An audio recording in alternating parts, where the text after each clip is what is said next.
the import of goods from the occupied territories. We will act to prevent those members of the government of Israel who have been instrumental in fomenting the unfolding disaster in Gaza from entering our country. We will continue to work with like-minded partners across the world to bring this human catastrophe to an end. There must be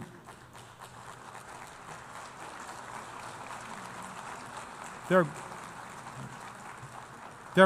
immediate ceasefire, the release of all remaining hostages, and unimpeded access for humanitarian and aid workers to Gaza.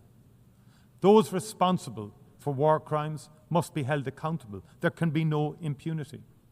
We also need to hold to account those responsible for the attack on Israel of the 7th of October 2023. That too was a monstrous war crime. I appreciate the profound and continuing impact the trauma has had on the people of Israel. Hamas, not the Palestinian people, were responsible. Hamas must answer for its crimes. Hamas can have no role in the future governance in Palestine. But no crime, however heinous, can justify genocide. We also need to recognize the crimes being perpetrated in the West Bank. The scale and pace of appropriation of Palestinian land by illegal Israeli settlers. The open backing this receives from the Israeli government. The harassment, imprisonment and abuse of the Palestinian population. The withholding of tax revenues from the Palestinian Authority. It must not be allowed to continue.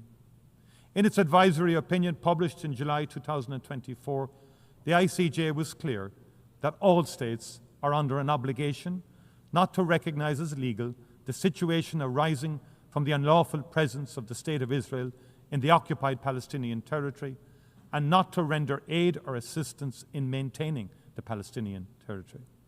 The world knows what drives this illegal activity is a determination to render the possibility of a two-state solution impossible. It must not succeed. A two-state solution remains the only prospect for a peaceful future in which the people of Israel and the people of Palestine can live in peace and security side by side.